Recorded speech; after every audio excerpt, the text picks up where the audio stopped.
اگر حق مال نہیں دیا تھا تو خامد فوت ہو گیا تو یہ کس درجے میں عورت کو دیا جائے گا؟ یہ قرضے میں ہوگا، پہلے تجہیز و تکفین اس خامد کی، پھر اس کے جو قرض ہیں ان میں سے حق مہر جتنا بھی ہے، لیٹ کرنا غلط ہے لیکن جتنا بھی لیٹ ہو جائے وہ معاف نہیں، وہ اس کو قرضے سے دینا ہوگا عورت کو، آگے وہ نہ لے، اس کی مرضی۔ اور باقاعدہ جو بعد میں حصہ ہے کہ اولاد ہوئی تو 8واں، نہ ہوئی تو 4تھا، وہ بھی اس عورت کو حصہ بھی ملے گا اور حق مار بھی ملے گا۔ ایک آدمی نے حج بدل کی وصیت کی تو یہ کیسے ہوگا؟ سب سے پہلے اس کی تجہیز و تکفین اگر کوئی اور خوشی سے کر دے علیحدہ بات ہے، ویسے عورت کی جو تجہیز و تکفین ہے نا یہ خامد کے ذمے ہوتی ہے۔ اللہ نہ کرے ایسا موقع زندگی میں آ جائے تو خامد کوشش کرے کہ عورت کو جو کفن ہے نا وہ اپنی طرف سے وہ دے، اس میں بہت ثواب اور سنت ہے۔ اب دوسرے نمبر پہ کہ یہ جو اس نے کہا تھا آدمی نے کہ میں وصیت کرتا ہوں میری طرف سے حج بدل کرانا، تو جو تجہیز و تکفین قرض کی ادائیگی کے بعد مال ہے اس میں سے تیسرا حصہ اگر اس سے حج ہو سکتا ہے تو حج کرا دے، اور اگر نہیں ہو سکتا تو بہتر ہے ورثاء کو جو حصہ ملے اس کے مطابق وہ تعامل کر دے تاکہ اس کی وصیت پہ عمل ہو جائے۔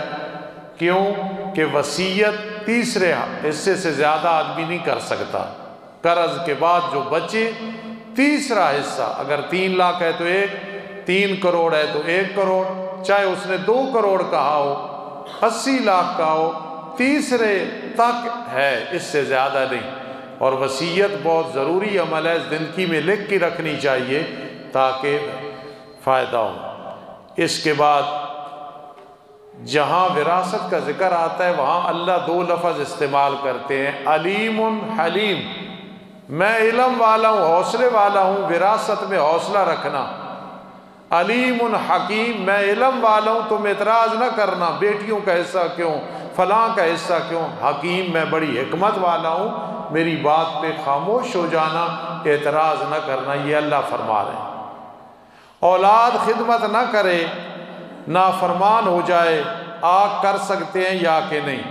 اس دن میں نے درس میں بھی یہ بات بتائی تھی کہ اولاد وارث ہے محض اولاد ہونے کی وجہ سے، خدا نخواستہ مرتد ہو گئی، کافر ہو گئی، خدا نخواستہ وہ علیحدہ بات ہے، وہ پھر وارث نہیں، لیکن مسلمان ہے، چاہے خدمت نہیں کی، چاہے نافرمان ہے، لیکن اولاد ہے نا، اس وجہ سے اسے آگ نہیں کر سکتے۔ آگ کریں گے تو اس کا کوئی اثر نہیں ہوگا، اسے اپنا حصہ ملے گا۔ بہنوں کو حصہ نہ دینا کون سا جرم ہے؟ یہ حرام ہے، حرام، یہ عمل حرام ہے ایسے کرنا کہ حصہ نہ دینا، کیونکہ حصہ فرض ہے۔ یہ آگ ہے، جو نہ دے گا اس کے پاس بھی نہیں رہے گا، یہ پھر یا تھانوں میں جائے گا، یا عیاشی میں جائے گا، یا فضول خرچی میں جائے گا، یا ہسپتالوں میں جائے گا۔ استاد جی عشر کتنا ہے؟ اور جو خرچ پانی ٹریکٹر وغیرہ کا وہ نکالنا ہے یا کہ نہیں؟ بھائی مدرسہ سخت محتاج ہے، احوج ہے، مجھے پتا ہے، اور انجمن کو اور نمازیوں کو ہم کس طرح چلا رہے ہیں۔ بہت مشہور ہے کہ بڑا پیسہ ہے، ممبر پہ بیٹھ کے کہہ رہا ہوں، آپ مجھ پہ اعتماد کرتے ہیں، کوئی فنڈ اکٹھا نہیں ہوتا، ویسے کہ نظام چل رہا ہے، منجی کا موقع ہے، خود بھی دوسروں کو بھی ترغیب دلائیں۔ میں کہتا رہتا ہوں اور کہتا رہوں گا اسی طرح آخری دم تک کے مدرسے سے تعاون کیا کرو۔ عشر 10واں حصہ ہے اگر بارانی زمین ہو، جس طرح یہ علاقہ ہے تو 20واں حصہ ہے۔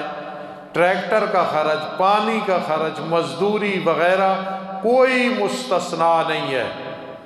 جتنی مثلا 200 گندم ہوئی، 200 من، 1000 من، 100 من، جتنی بھی ہوئی سب سے 20واں حصہ دینا ہوگا، اور یہ مسئلہ بالکل اٹل ہے۔ ٹھیکے کی زمین میں جو ٹھیکہ آیا لاکھ آیا، 2 لاکھ آیا، 10 لاکھ آیا، اس پہ سال گزرے تو زکوٰۃ ہوگی، لیکن جس نے ٹھیکے پہ لی ہے زمین عشر وہ دے گا، کیونکہ عشر میں اپنی زمین ہونی ضروری نہیں، چاہے وہ کرائے پہ لی ہے، چاہے بٹائی پہ لی ہے، چاہے وہ ٹھیکے پہ لی ہے، جس طرح بھی ہے جو ہوگا۔ ایک آدمی نے کہا نصف تیرا، نصف میرا حصہ، اب نصف اس کے پاس گندم گئی ہے، پیسے نہیں، نصف اس کے پاس، تو دونوں آدھا آدھا، یعنی جو اس کا 100 من ہے یا اس کا 100 من ہے یا جتنا ہے جیسے طے ہوا، تیسرا حصہ ہے، چوتھا ہے، نصف ہے، اپنے اپنے حصے کا عشر دینا ہوگا۔ نہ سمجھ آئے بعد میں پوچھ لینا، اللہ توفیق نصیب فرمائے۔ بغیر وضو کے اگر کوئی آیات لکھے یا کتابت کرے تو یہ جائز ہے۔ اگر جنبی ہے نا تو آپ کو پتہ ہے وہ تو قرآن پڑھ بھی نہیں سکتا ہے، تو لکھنی تو بعد کی بات ہے زبانی، لیکن اسی طرح حیض و نفاس میں عورت، لیکن اگر وضو نہیں ہے تو کوئی آیات لکھے یا کتابت کرے، کاتب ہے، بغیر وضو کے آیات، تو یہ حرام ہے، ایسے نہیں کرنا۔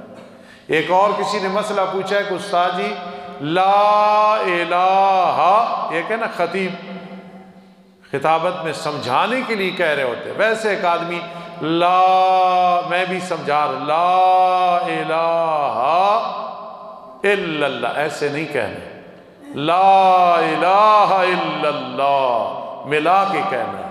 استاد سمجھا رہا ہے یا جب میں سمجھا رہا ہوں یہ علیحدہ بات ہے، کبھی ایسے نہیں لا الہ سانس نکالا الا اللہ، ایسے نہیں، لا الہ الا اللہ پتہ ہو اور پھر آدمی ایسے کرے تو یہ حرام ہے، ایسے نہیں کرنا۔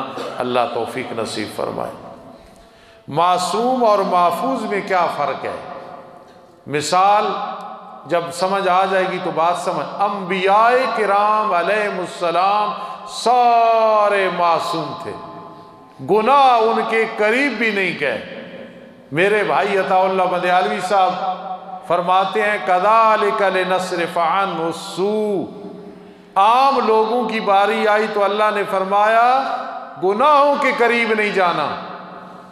جب انبیاء کی باری آئی علیہ السلام کی، اللہ نے فرمایا گناہوں تم نے میرے پیغمبروں کی طرف دیکھنا بھی نہیں ہے، جتنا بھی زور لگاؤ گے وہ گناہ نہیں کریں گے۔ تو انبیاء کرام علیہ السلام معصوم تھے۔ صحابہ کرام جتنے بھی ہیں، کوئی شیعہ رافضی نیم شیعہ جو کہتا رہے، تمام محفوظ تھے۔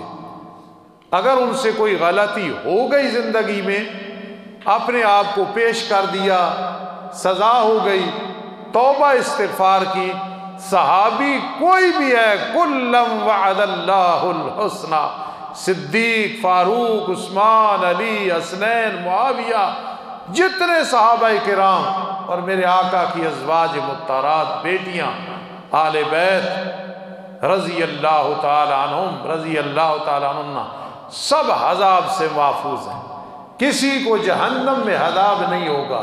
لا تمس النار رعانی اور آمر رعانی، جہنم کی آگ حرام ہے جس نے مجھے دیکھا یا اسے دیکھا، یعنی تابع ہوا جس نے مجھے دیکھا اور حالت ایمان میں موت آئی ہے۔ یہ مسائل ضروری تھے۔ ایک آدمی مرزا قادیانی ملعون کو نیک کہتا ہے، استاد جی کیا اس کا حکم ہے؟ یہ شادی شدہ ہے، اپنا نکاح دوبارہ کرائے اور اپنی فکر کرے اور اس سے بائیکاٹ کرو۔ مرزا جیسا تو دنیا میں کوئی لانتی اور کوئی گناہگار اور کوئی بدکار اور کوئی حرام زادہ آیا ہی نہیں ہے۔ مرزا یا مرزا کے کوئی تائید کرنے والا یا نبوت کا دعویٰ کرنے والا یا اسے ماننے والا، وہ کس لحاظ سے نیک ہے؟